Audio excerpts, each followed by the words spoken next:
Hi, I'm Hannah. I'm a content strategist at Connective 3, which means I do all the writing, planning the writing, thinking about the writing, stressing about the writing. That's everything I do, but I'm here to talk about accessible content, why it matters, and how to write it. I know it's not the flashiest of subjects, but it's one of those basics that when you get it right, it can really change things for you. So, what is accessible content?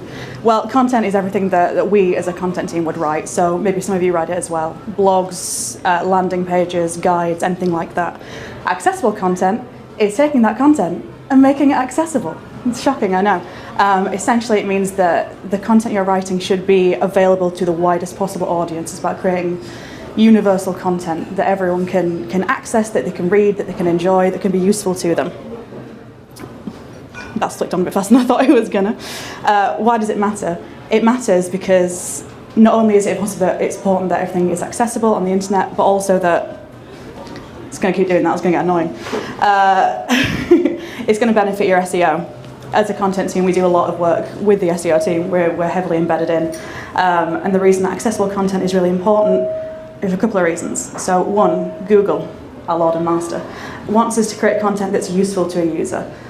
If a user can find what they need, engage with the content, they're going to stay on page, they're going to stick with that content, they're going to convert, or they're going to take further action, which is what we all want at the end of the day. We want someone to stick on page, read the content, find it useful. If they're not going to find it useful, they're going to bounce right off. And no one wants that. Google doesn't want that. We don't want that. So that's why it's important to make sure your content is available to the widest possible audience. It's going to help your SEO. How do you write it? It's simpler than you might think, and the first thing is keeping it simple. I'm sure everyone remembers when you were at uni trying to use the longest possible word to sound the most impressive to your lecturers. Content writing isn't about that. It's about content being straightforward, to the point, understandable, easy for everyone to grasp, and not flick onto the next slide. Like that. All this is important. Obviously, we're trying to get to #1 on Google. That's always the end goal of content, especially SEO content that we write a lot of, but keeping it simple is really important. You might have just seen this slide, but I'm here to talk about it again. 10 million adults in the UK have a reading age of age 5 to 7. That is a third of the workforce. And I mean, when I was age 5 to 7, I was much more concerned with Pokemon than reading content online. But it's important to keep content simple because there's a lot of people there that aren't going to understand anything really complicated, anything really technical, anything really jargony. And here's an example in perfect time. Which sentence is easy to understand? While it's sometimes acceptable to create a longer and more varied sentence, you might find that your audience's attention is increasingly likely to wander unless you keep your sentence structure brief. Or make your sentences simple and short to keep an audience's attention. That's all you need to do. That first sentence is doing a lot of work, there's a lot of subclauses, there's a lot of grammar going on, and I love a semicolon more than anyone else in the world. But that second sentence is going to do more for every single user, every single time. It's not just about your sentences either. It's about your full page structure, all the content. It's about paragraphs, it's about how you break it down on page, and breaking it down is really important.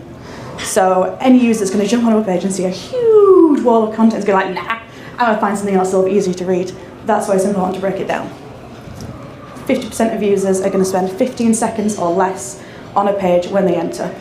They're going to bounce right off, they just see a huge wall of text, nothing to grab their attention, nothing they're looking for. If they've come in on a long tail keyword, they're looking for that keyword, they're going to vanish. So it's important to figure out how to break up your content. Like bullet points. See how I'm using bullet points here to get across information quickly? Lists, bullet points, anything like that's going to really help. Using paragraph breaks again. Big walls of text, no one's friend. It might feel unnatural to put more paragraph breaks in than you think, but for a user skim reading, which we all skim read, we all know we do it, that's what they're doing.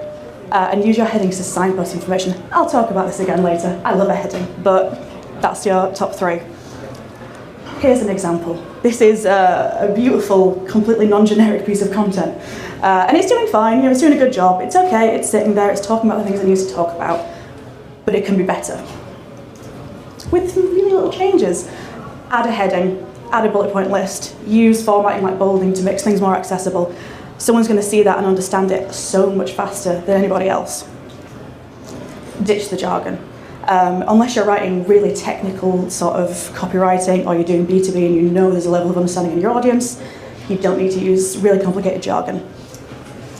For example, if you're an SEO writer working on content using a CMS, it's important to optimize H1s and CTAs to improve CTR so you can rank higher on SERPs.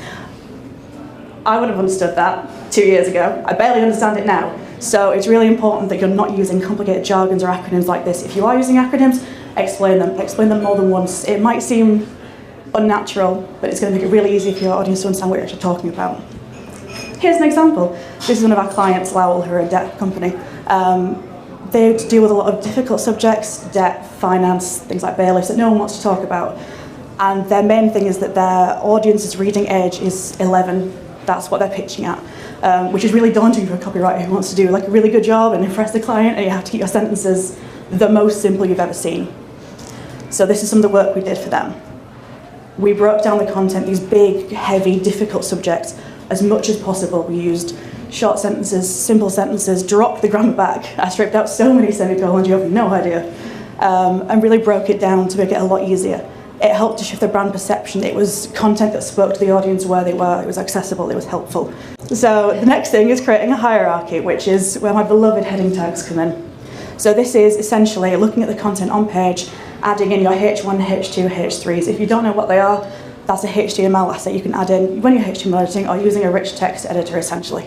So you should always, I beat it that time, nest. So your H1 should have 1, that should be your heading tag. Under that you have H2, under that H3, so on and so forth, infinity. They should always nest that way. Don't do H1, H4, H3, H5. Your reader doesn't like it, Google doesn't like it, I don't like it, so don't do it. This makes it a lot easier for people to understand, for Google to understand what your content's talking about, and anyone with a screen reader, headings will group together in this way. It makes it much, much easier for someone to navigate your content using these headings. It's great for SEO, but it's important for anyone that has visual impairment. And speaking of visual impairment, alt text. This is always a little bit of a tricky one because it sounds quite boring. Essentially, alt text is describing an image on a page in simple and easy terms. Someone who's visually impaired using a screen reader that's going to read what's on the page. If it's a picture of a cake, it will say a cake. But it's important to get that alt text right. It's important that it's not spammy or over-cluttered or overfull. And it's telling the search engine what's on your page. Understanding how to write alt text.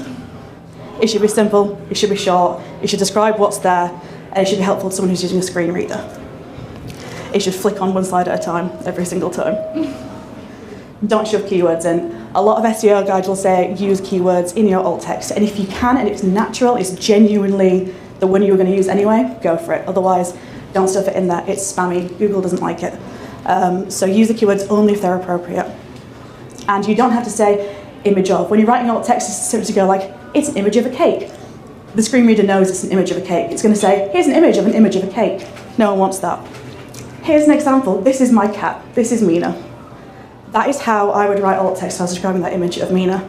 I would say it's a black cat with a collar. What I would not do is this. A picture of a beautiful black cat with a cat collar, pet food. That's just really spammy. It's bad practice. It's not helpful to anyone that actually needs to use that content and read it and be helped by it.